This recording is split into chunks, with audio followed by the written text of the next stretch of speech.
Howdy, howdy, howdy, everyone. Larry Bailey here, Mortgage Workflow Partners. It's Tuesday, 4 o'clock p.m. Eastern, so we're going to get together as a community. If you're watching this on replay, thanks very much. For listening to us on podcast, thank you very much. But head over to the Mortgage Community. You can RSVP and get the link to join this Teams meeting live. The whole point of this stuff is it's a community meeting. So for those that are here, your job is to get involved. Your job is to ask questions. You've got a couple ways to ask questions. You can do the Q&A. You can do the chat over there. And yep, not Q&A. I lied. It's just chat. So you can do the chat, and you can also raise your hand if you feel comfortable enough to coming on audio only or audio and video. That's up to you. And some of your names I recognize. You guys just sat through an hour of listening to Sam Lindstrom talk from ICE. For those that were there, what'd you guys think? And I'd love to hear it. And today's topic is the art of change management, how to keep track of it all. And I can tell you, Mortgage Workflow Partners, we've got just about 30 active projects, and there's only 5 of us. So yeah, the whole art of keeping track of it all is real. And I'm going to share with you some secrets that we do, some insights that we have, some technology that we use, and hopefully you guys will take away a lot of insights. All right, so let's talk about some questions. Luba says, besides the persona access to loans rules, what else would you make a loan? What else would make a loan read only? Well, Luba, I don't know. I mean, lots of questions in context in terms of what would make a loan read only. It could be a persona access to loans, like you said. It could also be that the loan is locked somewhere else, so I would check for that. I don't know. That's a really good one. Maybe some more digging on that. If you log into the loan as yourself, is it also read only, or is it only for certain people? You know, a lot of times when, like I had last night, there was a situation I was working with on TPO Connect, where the TPO user, some documents they were able to upload to and others they weren't. And so what I figured out was it was a role access to documents business rule, because some of the documents were set to protected doc access because someone had created the role to include for underwriter in the protected doc access role, which of course is a big no-no for most people, almost all people. And so we had to fix that. Kevin says user groups can make a loan read only. True. Maybe, yeah, definitely want to dig into that, Lou, but let us know how you make it out. Angela says the webinar was great. Love the breakdown of the where to start. And actually, so good news on that. We're actually, Mortgage Workflow Partners are going to be issuing out some guides, basically ways to use playbooks for different positions. What I'm going to be doing is basically walking you through on a smoke test loan, basically how to take that loan using entirely web, how to do that after we get our release on December 7th. Chris Lawrence, you missed the webinar that happened earlier today. We'll be talking about in the community. It was put on by ICE. I was there with Sam Lindstrom, who it's all about leveraging all the new Encompass innovations. Luba says, just nope the LO, then yeah, check the user groups. I agree with Kevin. Sounds like user groups need to be addressed. Cool. All right, so let's talk about change management, because that's what we're here for today. That's what everybody wants to know about. That's why you're spending your time, which I appreciate. How do you guys actually receive things that need to be changed? And I'm being very generic, right? Because these requests that come through from change could be coming from your own head, or a team that's around you physically, or by email, or by your business, or by third party recommending something like an auditor or a regulator. How are you receiving these changes? So Luba is like a meeting, like physical notes, there's tickets. Jackie's got tickets. And tickets can mean a lot of different things. Maybe you're using Jira, or maybe you're using whatever, Teamwork, or you name it. Um, Jason Witt has a great answer, all the above. Angie says we use Smartsheet and we have working groups. All changes are requested through that sheet. Cool. Teams, guys, look at the chat. And I want you to appreciate your situation. And then I want you to imagine you're trying to solve for that in chat. Like, how the heck can you do all this and not lose your mind? Number one. Number two, keep track of it all. Brian's got something I've never heard of called Happy Fox. That sounds like it sounds interesting. Freshdesk, yeah, you name it. We use we use a couple different things to keep track of our tickets. Our acknowledgement of things that have to change, because we receive this information from a lot of different sources. Sometimes, like I said, we receive this by meeting. Sometimes we receive it by email. Sometimes, and that's usually the case. And so the next thing I'm going to ask you is, as you're receiving all this information, how do you really distill it? And if you don't have a plan, I'm going to tell you right now, it ends up doing the same thing that you've constantly been caught on this hamster wheel, so to speak, which is to say, something comes in, you try to do your best to manage it, to stay on top, and then you get it resolved. But then how do you track it? And a good example of this, weirdly enough, is post-closing. Has anybody gone through your post-closing team recently? Have you guys supported your post-closing team in terms of what's going on there with your workflow? If you want to find out what's happening in your company, go to your post-closing team, hands down. Post-closers always know what's going on for most companies who have to deliver loans. If your post-closers aren't delivering loans, maybe they don't know as much. But if you've got to get an investor to buy your loan, it's going to be post-closing. Second place you're going to go is compliance. Your compliance team is going to tell you what's going on in your workflow, because they got to work with the regulators and maybe some other fun folks out there to keep your loans saleable and to keep you in business as a company. And so when you meet with these companies or parts of these companies, you're getting these emails and everything else you guys are talking about in chat, you're going to want to make sure that you are tracking these in a constructive way. I don't know if you're doing this, but we'll use tagging. And so if we know that something has come up, we'll create tagging so that we can go find it very quickly. This is something that you can use with workflow rules inside of Encompass Web. By the way, with 24.3, you're going to be able to sort that. If you guys haven't caught my 24.3 walkthroughs for desktop and web, go check them out. They're out there. Encompass Web has a ton of updates. And weirdly enough, there's stuff in the Encompass Web updates that's relevant for desktop that's not in the desktop update notes. So definitely check that out. And when you're going through this is an art. Like I talk about this in the tease I gave you, the art of change management. There's an art to making sure you know what's going on, because part of what's not obvious is planning and prioritization. There's a project that right now that we got pulled in for a large TPO lender, and it's launching a new product inside of their ecosystem. And part of what we've got to do is establish, how are we going to do this without upsetting everything else? This is change management. Bad news, their changes aren't thoroughly documented in a way that's meaningful for this project. So now we're going to have to go looking for things. And so when you're going through your changes, someone mentioned Smartsheet. I found that, first of all, Smartsheet's changed over the years quite a bit, and it's gotten much more expensive. In the community, someone had posted, are you going to talk about using an Excel sheet? I don't mind an Excel sheet for tracking things, as long as in the Excel sheet you've got the following things identified. And for those that use ticketing platforms, you're familiar with this, right? You've got a unique identifier. You've got the source of the method of receiving the ticket. That's actually really important because it provides for context of the ticket. So you've got your unique identifier, which can be just a number.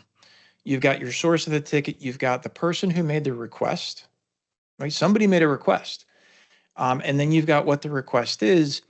And then off to the right, after that, now you've got some other important things. And this is where it gets different for different people. For the request, you need to make sure that you're documenting where you're making those updates.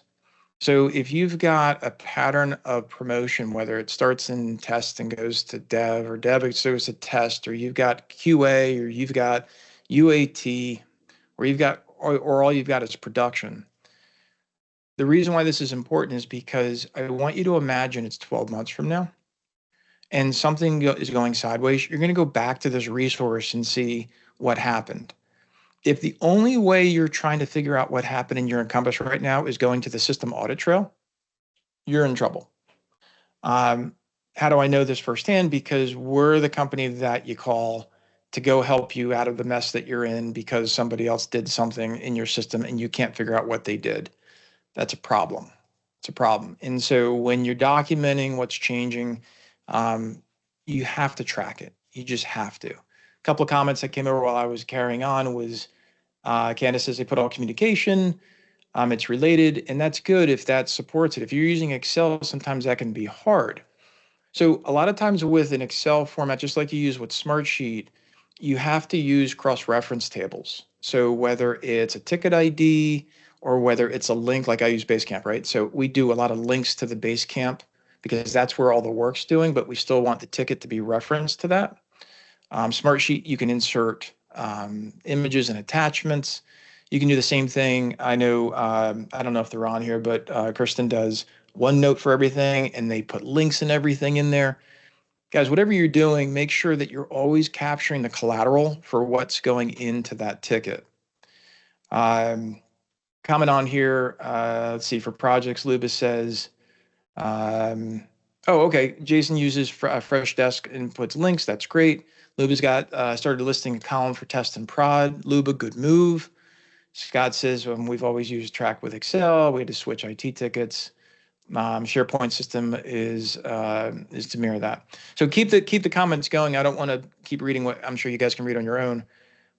When you've got this down and you've got these tickets coming in, one of the things that, again, it furthers this art of change management is to understand the planning. True show of hands, or add it to the chat, whatever you want to do. Who's doing true release management? Meaning that you've got this book of changes that are happening and you're like, okay, today's the 19th. We're going to release the following changes on Monday, the 25th. Or are you just kind of fixing stuff as you go based upon what came in or what could be released? Chances are you're just doing what you can as it goes, because that's how your capacity runs. That could be okay, but what it doesn't allow for is good communication to your teams as far as what is changing. And so where Candace puts in the chat, like fixing on the fly unless it's a major new addition, guys, I can tell you that one of the biggest problems that I see when it comes to change management is making sure people are properly trained for the change. If you're not training for the change, even if it's super small, it's never going to be trained for.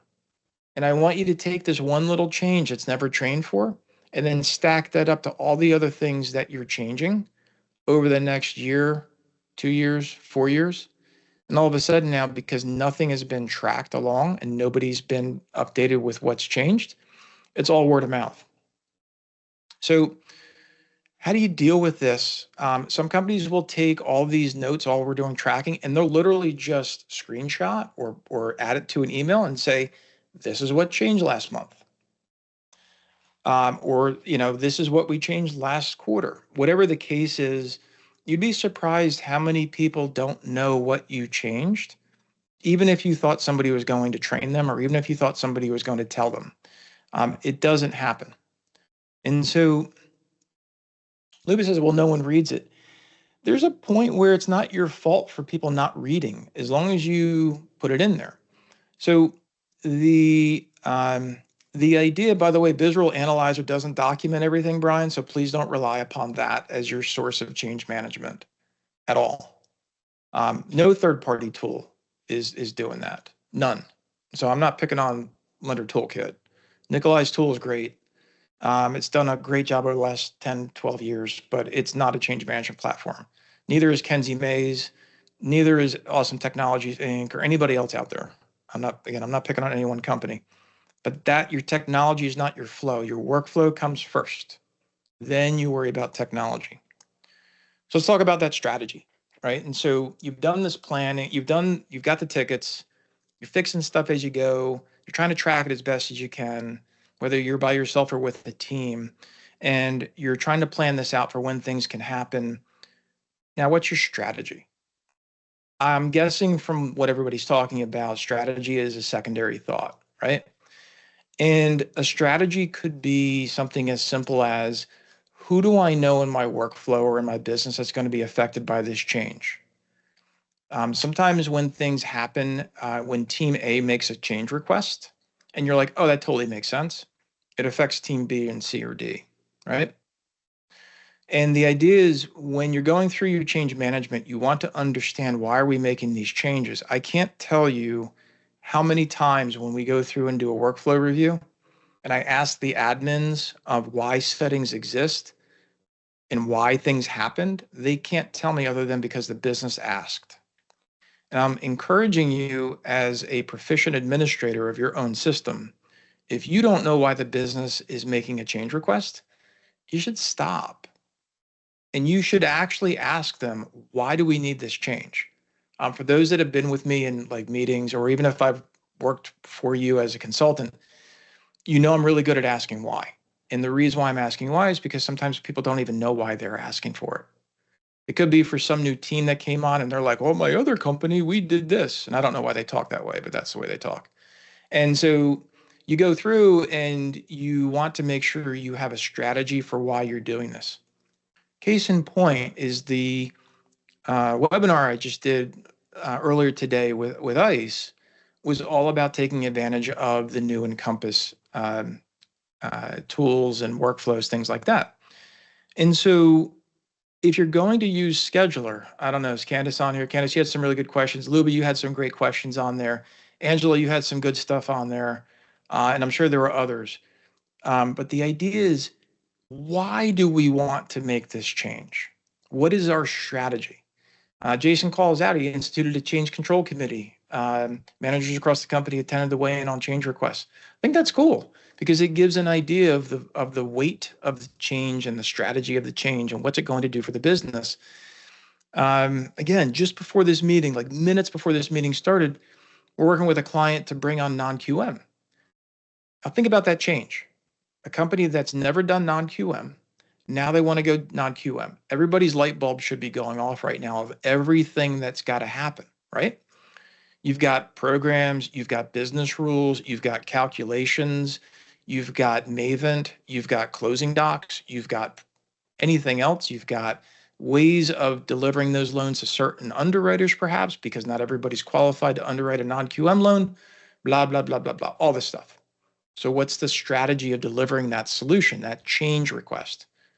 That's the art. That's the art that we're talking about here. Hopefully this is landing home for you and making some sense.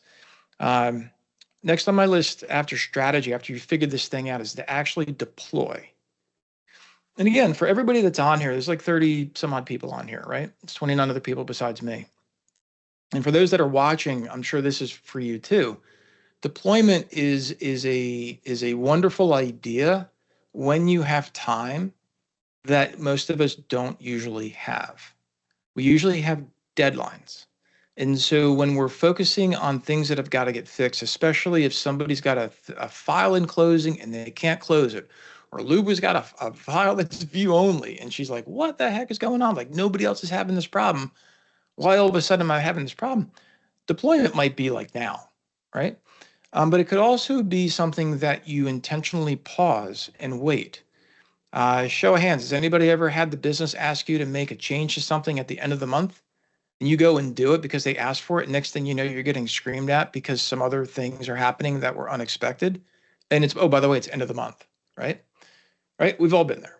If you haven't been there, kudos to you. You'll be there sooner or later. And it's a horrible feeling, and it stresses you out and all this other stuff. So the takeaway from this is, when you go to deploy these changes, that's part of your change management process. It isn't good enough to say, we made this change, or we're going to make this change, and here's where it came in. You've got to also document on that tracking log when it happened.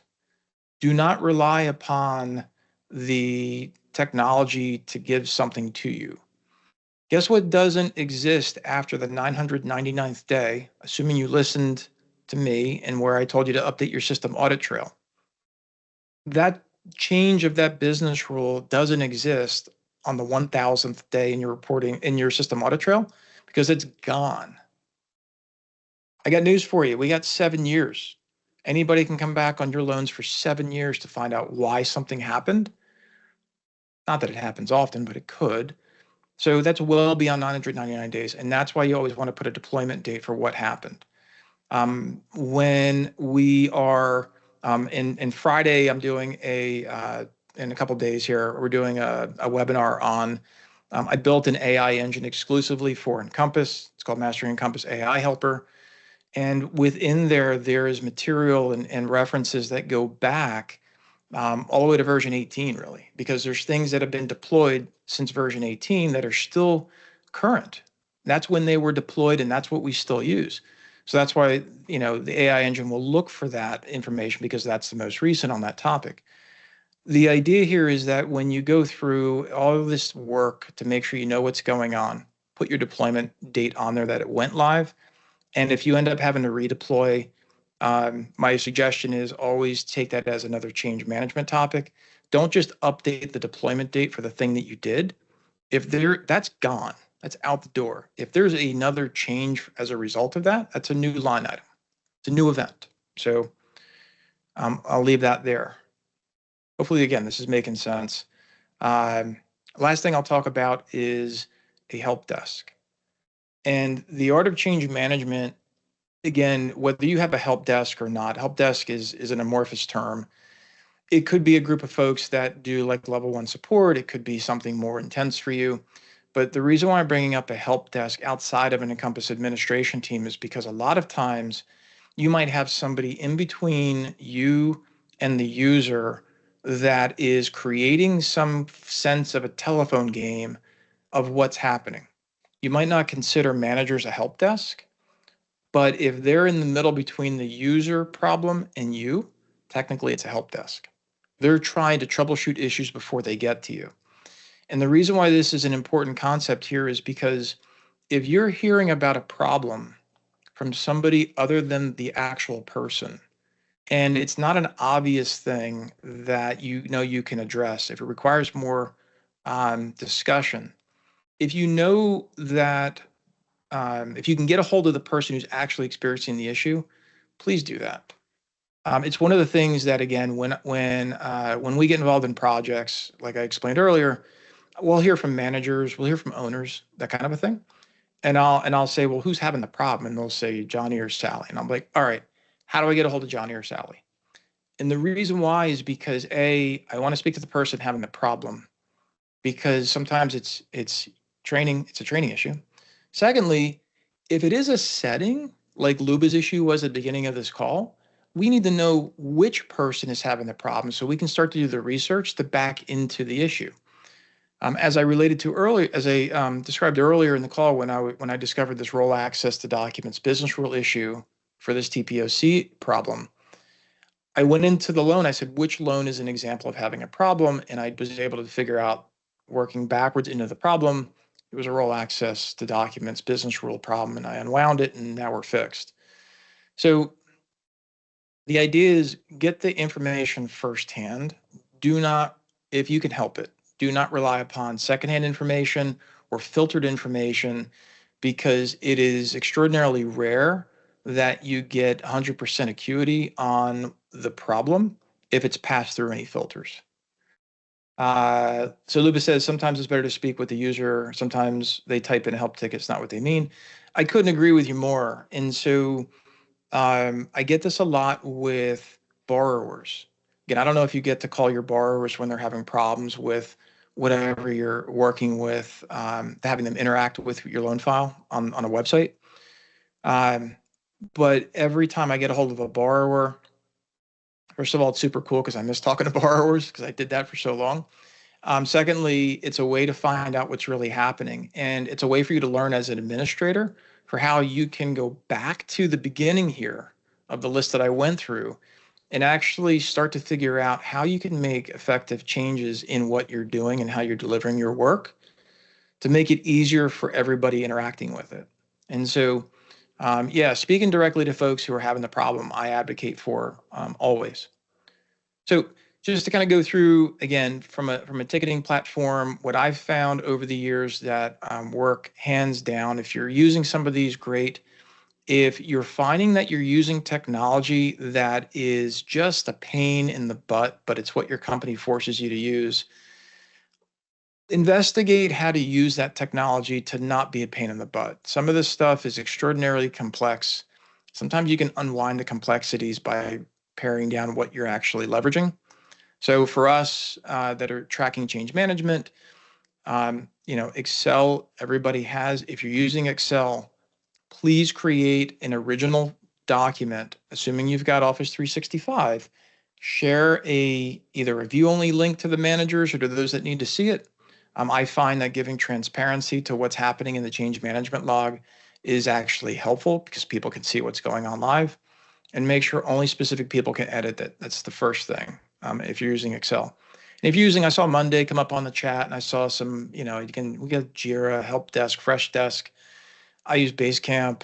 There's a million ways to manage, like ticketing issues and things like that. Whatever you're using, make sure you're staying consistent and making sure that it's just searchable. So whatever that means to you. In my case, it's using tags or using key phrases within the task, or if we're using cases as an example, if we open up a case with ICE, we'll always put the case number back in Basecamp, so that all I have to do is put the case number in Basecamp, regardless for which client it is, and we can see clearly whose ticket it is and how we're being helpful in that experience. Make sure that you're going through and you're planning your updates. Again, it's very easy just to kind of go through tick, tick, tick, tick, tick, just like a user does, a team member does in a checklist, a task set checklist, right? They just go tick, tick, tick, tick, tick. Super easy.